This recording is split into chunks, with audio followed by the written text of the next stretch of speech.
Good morning students. आज हम आपको उर्दू का वो अक्षर बताएंगे जिससे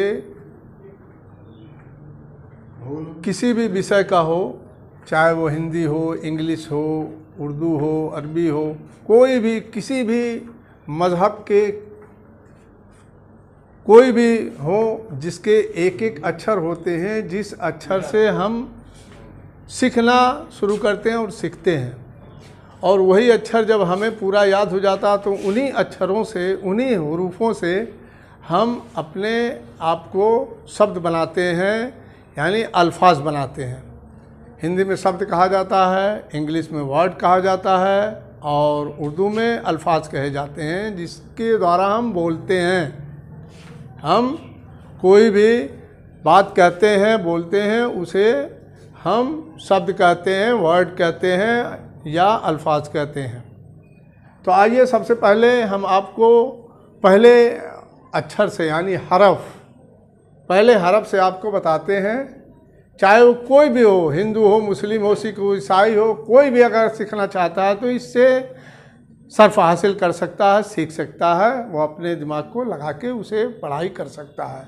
आइए सबसे पहले आपको हम बताते हैं, ये हमारा पहला अक्षर है जिसे कहा गया है ये अलिफ। ये हमारे उर्दू में कहा गया है ये अलिफ, पहला हरफ है जिसे हमने हिंदी में लिख दिया है अलिफ, और ये हमारा उर्दू का अल्फाज है, लफ्ज़ है जिसे हम अलिफ से पुकारते हैं, और हिंदी में इसे अ कहा जाता है। इंग्लिश में ये ए से बात करेगा। यानी ये जब भी हम पढ़ेंगे, अगर हम किसी से मिलाते हैं, हमको कुछ भी बोलना है, अमल कहना है, अमान बोलना है, तो ये पहला अक्षर ये अ ही होगा, जिसे हम अ से और ए से हमने मुखातिब कर दिया, आपको बता दिया है, ये अलिफ है। और ये फिर दूसरा देखिए, ये बे है। बे जिसे हम ब कहते हैं, बी कहते हैं, हिंदी में ब, इंग्लिश में बी से ही ये अल्फाज। इसी तरह आपको कोई भी, आप कहीं भी जाएंगे, किसी भी अक्षर, किसी भी हरफ पर जाएंगे तो आपको ये दिखाई देगा, ये पे है जिसे हमने पे कह दिया है, ये प है, ये पी है। इसी तरह ये ते है, ते हमने लिख दिया है, इसे ही आप ये अलिफ, बे, ये पे, ये ते, पहले हमने इसे डाल दिया है। इसी अक्षरों से, इन्हीं हरफों से, इन्हीं अल्फाजों से आप बोलेंगे। हमने आपको समझने के लिए कि जो लोग उर्दू के हरफ को न पहचान सकें, उनको हमने हिंदी और इंग्लिश में बता दिया है कि ये त होता है, ये टी होता है। इसी तरह आप आइए टे। टे में हमने आपको टे लिख दिया है, ये इसके माने होता है ट या टी। ये इन्हीं हरफों से, इन्हीं अक्षरों से ये बनता है। इसी तरह ये से, ये तीन नुक्ता, ये तीन बिंदियाँ दिख रही हैं, ये से यानी स होता है, यस, यस से आपका स बनता है। अब आइए आपको दिखाएं कि ये जीम है। ये आप बनावट को आप देखिए, इसके पेट में नुक्ता डाला गया है जिसे जीम कहा जाता है। ये जीम हमने आपको लिख दिया। जीम के माने ज होता है, ज के माने इंग्लिश में जे होता है। इसी तरह चे होता है, और ये चे में तीन नुक्ते होते हैं, यानी तीन बिंदियाँ होती हैं, जिसे हमने चे लिख दिया है। फिर च है, फिर यच है, यच से ही यानी सी और एच, छ बनता है। यहाँ आप ले लीजिए सी और एच, ये आपका च बन जाएगा। हे देखिए, इसके ऊपर नीचे बीच में कुछ भी नहीं है, खाली है, जिसे हे कहा गया है। हिंदी में ह और एच से ह बनता है। ये खे के ऊपर एक बिंदी डाल दी गई है, और हमने खे लिखा है, खे के नीचे बिंदी। और ये हिंदी में ख के नीचे एक छोटी सी बिंदी डाली गई है, जिसे यह ख कह के बुलाया गया है। ये हलक से निकलता है, और ये के और यह चे ख बन गया है। इसी तरह आप आइए, आपको ये भी बता दिया जाए कि ये दाल बना हुआ है। दाल से ये दाल, और द डी, यानी हिंदी में द, इंग्लिश में डी, इससे द बनता है। ये डाल है, ये भी वही हरफ से बुलाया जाता है, उसी उन्हीं अक्षरों से कहा गया है। ये डाल, डाल यानी ड और डी। इसी तरह आइए, ये जाल है। ये उर्दू में तो कई ऐसे हुरूफ होते हैं जिसे जाल कहा गया है, ज़ाद कहा गया है, जे कहा गया है, जीम कहा गया है। यानी इसमें ये अलग अलग ज़ुबान पर अलग अलग तरीके से निकाले जाते हैं, ज़ुबान से अलग अलग तरीके से। मगर इंग्लिश में अगर देखा जाए एक जे होता है और एक जेड होता है। हिंदी में भी एक ज होता है और ज के नीचे एक छोटी सी बिंदी डाल देते हैं तो ज बन जाता है। और दूसरा अल्फाज जिसे झ कहा गया है, लेकिन वो नहीं। और इसमें कई ऐसे अल्फाज होते हैं उर्दू के कि जिनका निकालना अच्छे से अच्छे लोगों के बस की बात नहीं होती है, और जिनके निकालने से अगर कोई नहीं निकाल पाता तो उसके माने उर्दू में अलग अलग बदल जाया करते हैं। लेकिन बोलने वाला अगर सही बोलता है तो समझ लीजिए कि उसके अल्फाज सही निकले और उसके माने मतलब भी सही निकलेंगे, उसके अर्थ। तो ये डाल हो गया, ये जाल हो गया। अब ये रे जो है र से बात करता है, जिसे हमने रे लिख दिया है र और आर। उसी तरह रे हमने बना दिया है। रे में एक रे अलग होता है, ये रे अलग बनाया हमने, रे समझा दिया है र और डी से भी ड़ बनता है। जे हमने अभी अभी आपको ये जे जाल बताया है, इसीलिए हमने आपको समझाया था कि उर्दू में अलग अलग ज़ुबान से निकाले जाते हैं। और ये भी देखिए इसी का, लेकिन इसके माने अलग होते हैं, इसके माने अलग होते हैं।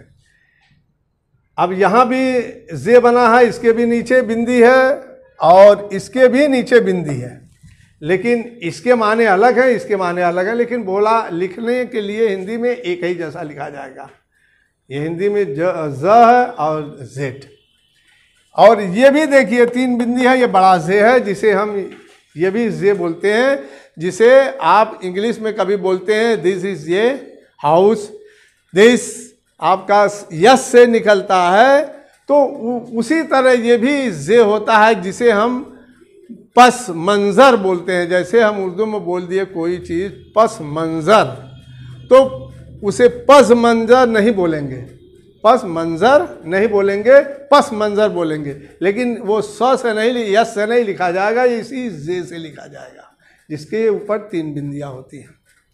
तो हमने बता दिया जेड है और ये ज होता है। ये सीन है, ये छोटी सीन से पुकारा जाता है। ये बस खाली सीन होता है, जिसे हम यस से बात करते हैं या स से बात करते हैं। ये बड़ी सीन है, सीटी के साथ, जिसमें जीभ पर आपके ज़ुबान में रस आ जाए, उसे बड़ी सीन से पुकारा जाता है। इसके माने अलग होते हैं, इसके माने अलग। बड़ी सीन हमने लिख दिया, ये स है, ये यस यक्ष। ये स्वाद। अब बोलिए, अभी ये छोटी सीन हमने यस से बात किया है और स लिखा है। ये स्वाद भी जो है ये स से ही लिखा जा रहा है, एस से ही लिखा जा रहा है, मगर इसके माने अलग होंगे, इसके माने अलग होंगे। ये दाद, ये बताइए जाद लिखा है, ये भी बड़ा, ये ज है और ये जेड है। हमने आपको ये भी जेड ज बताया है, ये जेड बताया है, ये भी ज बताया, अभी जेड बताया है। लेकिन इन तीनों के माने अलग अलग होते हैं। ये त, यानी ये त लिखा हुआ है और ये टी लिखा हुआ है।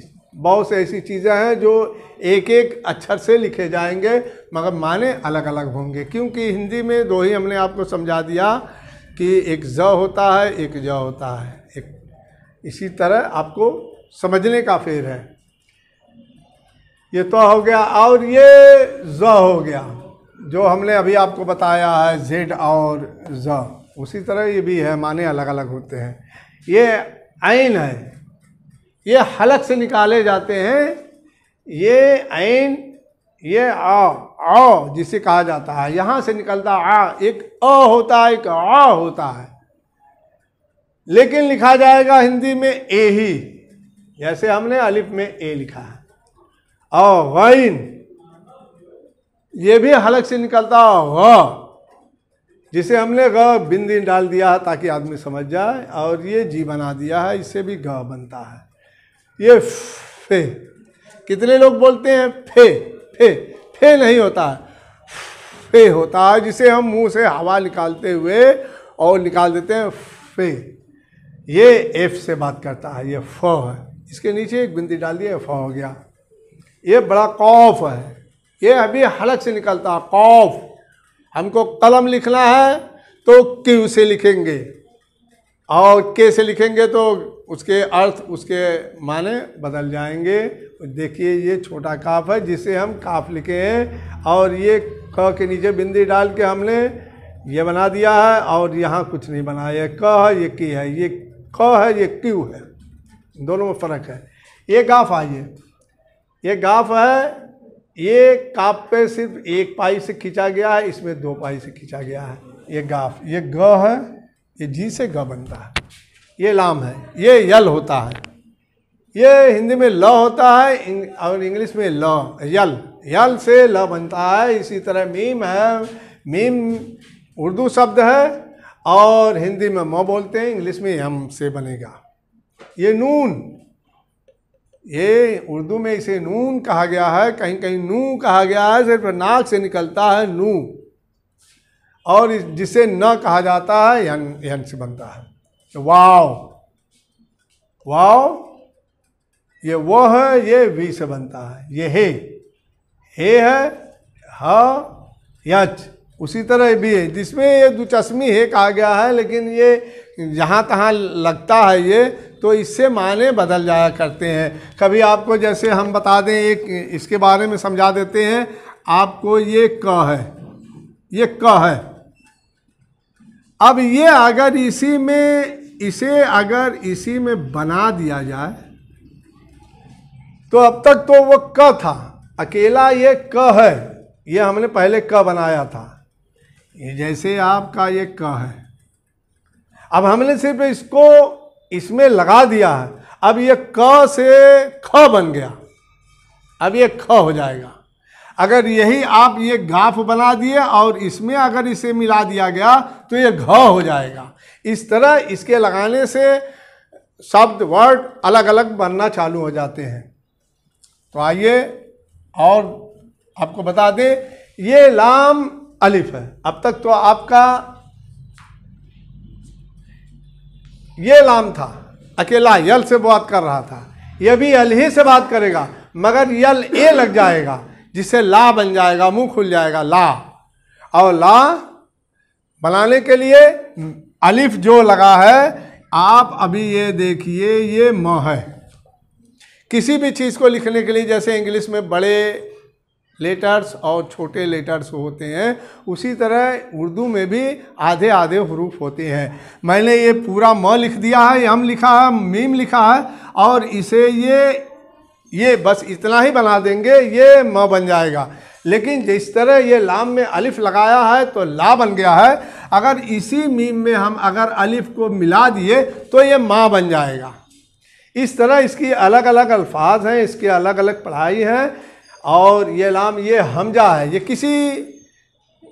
किसी के ऊपर लगाया जा सकता है, जैसे ई के ऊपर, और ये अलिफ पहले लिख दिया गया और ये अगर ये लिख दिया गया तो किसी पर मात्रा नहीं होता है, लेकिन समझाने के लिए उसे मात्रा लगा के बताया जाता है, जिसे हरकत कहते हैं। अगर जैसे ये कभी आपने ये देखा होगा कि ये मान लीजिए अक्षर है और इसके ऊपर ये लगा दिया गया तो ये ज़बर होता है, ज़बर माने ये ऊपर होता है, ये अ से बात करता है। और कभी ये इसे अगर नीचे लगा दिया गया तो ये नीचे ई से बात करेगा, जैसे ये अ हो गया, ये छोटी ई हो गई। और इसी के ऊपर अगर कभी ये बना दिया गया तो ऊ से बात करेगा। लेकिन अगर यही चीज़ यहाँ लिख दिया गया, अलिफ और ये और जबर लग गया तो आई हो गया, और ये छोटी ई है, ये बड़ी है, अगर ये बड़ी ई लगा दिया गया तो ये अब तक तो आई था, अब ये आय हो जाएगा। तो इसमें भी आपको फ़र्क है। इसलिए मेरे अजीज़ों बच्चों, आपको समझने के लिए आपको इस चीज़ की ज़रूरत पड़ती है। और किसी उर्दू में कोई भी मात्रा नहीं होता है, हमको लिखना है तो जैसे हम कुछ भी लिख रहे हैं, जैसे हमको राजकुमार लिखना है तो हम ये र तो बना हुआ है आपका, जैसे ये र है जिसे रे पुकारा गया है, लेकिन हिंदी में र और आर, और ये रा हो गया।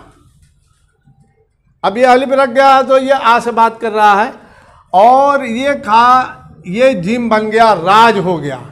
और देखिए ये क हो गया है, ये बस आधा आधा लिखा जाता है, क हो गया।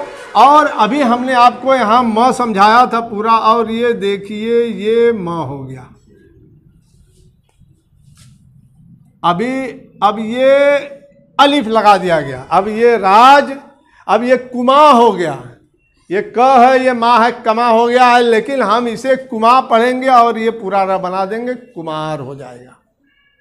ये इसके अल्फाज, इसके बोलने का तरीका अलग होता है, लेकिन समझाने के लिए आपको बताया जाता है कि जैसे ये अलिफ है, इसके ऊपर ज़बर लग गया तो ये ज़बर अ से बात करता है। अब तक ये अलिफ था, ये मिटाने के बाद ये अलिफ है, केवल अलिफ है, लेकिन इसको समझाने के लिए अ बताया गया है और ए बताया गया है, लेकिन पढ़ने के लिए, समझाने के लिए ये अभी भी अलिफ है, लेकिन अब इसके ऊपर ये लगा दिया गया तो ये ज़बर से बात करेगा या अ से बात करता है। तो अलिफ ज़बर अ हो गया, इसको ज़बर बोलते हैं। तो ये अलिफ और ये ज़बर अ हो गया है। अब इसके बाद हम अगर बे बना दिए तो ये अब हो जाएगा, अगर इसे हटा देंगे तो भी ये अब हो गया। इसी तरह जब भी कोई चीज़ लिखा जाता है तो ये सब एक में मिला के लिखा जाता है। जैसे मेरा ही नाम है, ये अब दुल रह मा न। अब इसको उर्दू में लिखने के लिए हम किस किस तरह का इस्तेमाल करते हैं आपको ये भी समझा दे रहे हैं। जिस तरह आपका ये पूरा ऐन है, अब हम क्या करेंगे, ये इतना ही लिखे हैं, अभी माने इतना ही आधा कट करके लिखा है, और ये ब है, इतना बड़ा ब है, लेकिन हम इसे ये इतना ही बनाए हैं, ये सिर्फ यहाँ से और यहाँ तक ये ब हो गया, अब हो गया। अब ये जो ये दाल है, हमने इसे आधा करके ये बना दिया द, अब्द। अब ये अलिफ और फिर एक ये लाम, अब ये अब्दुल हो गया। अब तक तो ये द ऐसे बना है, अब इसे हम लंबा खींच दिए। अब इसे उर्दू में अब्दुर भी कहा जा सकता है और अब्दुल भी कहा जा सकता है। अब ये र हो गया और ये ह हो गया। पूरा हमने नहीं लिखा है, ये ह पूरा लिखा हुआ, लेकिन जब भी लिखा जाएगा तो आधा आधा लिखा जाएगा। अब हमने आपको पहले भी बता दिया था ये म, आधा म। अब इसी में आपको अलिफ मिला दिया गया तो ये र है, ये माँ हो गया, और यहाँ आप न बना दिए, रहमान हो गया।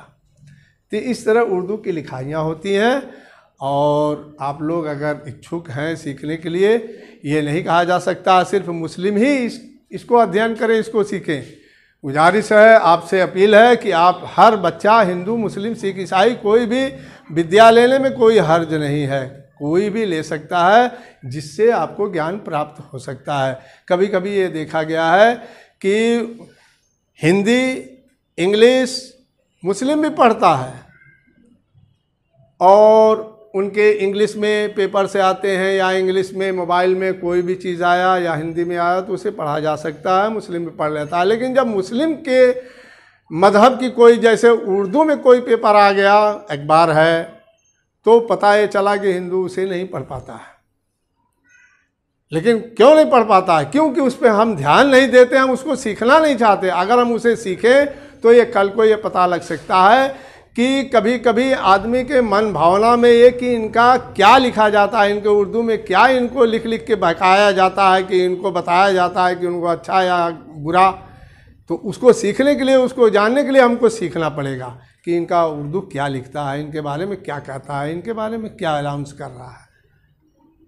आप लोगों से यही अपील है कि आप लोग सीखने की कोशिश करें। अगर ये अक्षर आप याद कर लेते हैं तो आने वाले में आपसे ये पूछा जाएगा, पहले जो अलिफ लिखा हुआ है ये अलिफ नहीं, आपसे कहीं भी किसी भी चीज़ को आपसे पूछा जा सकता है कि जैसे ये अलिफ बे पे ते टे से जीम चे हे खे लिखा हुआ है, तो आपसे कहीं भी पूछा जा सकता है भाई ये क्या लिखा है। तो अगर आपके पास जानकारी है तो आप फौरन देखेंगे, कहेंगे कि ये टे ही था तो आप बोलेंगे भाई टे है। आपसे बोला जाएगा भाई ये क्या है, आप बोलेंगे फौरन के स्वाद है, क्योंकि आप पढ़ चुके हैं, आपको याद है, नॉलेज है। अगर आप गिनती करके लिखना याद करेंगे तब नहीं याद हो पाएगा। आप अक्षरों को पहचानने की कोशिश करेंगे, जब ये आप पहचान जाएंगे तब समझ लीजिए कि आपको लिखना पढ़ना आ सकता है। क्योंकि मैंने आपको समझने के लिए मैंने हिंदी और इंग्लिश का दोनों का आपको अध्ययन बता दिया है। समझदारी के लिए आपके लिए इशारा ही काफ़ी है। बहुत बहुत शुक्रिया, धन्यवाद, थैंक यू।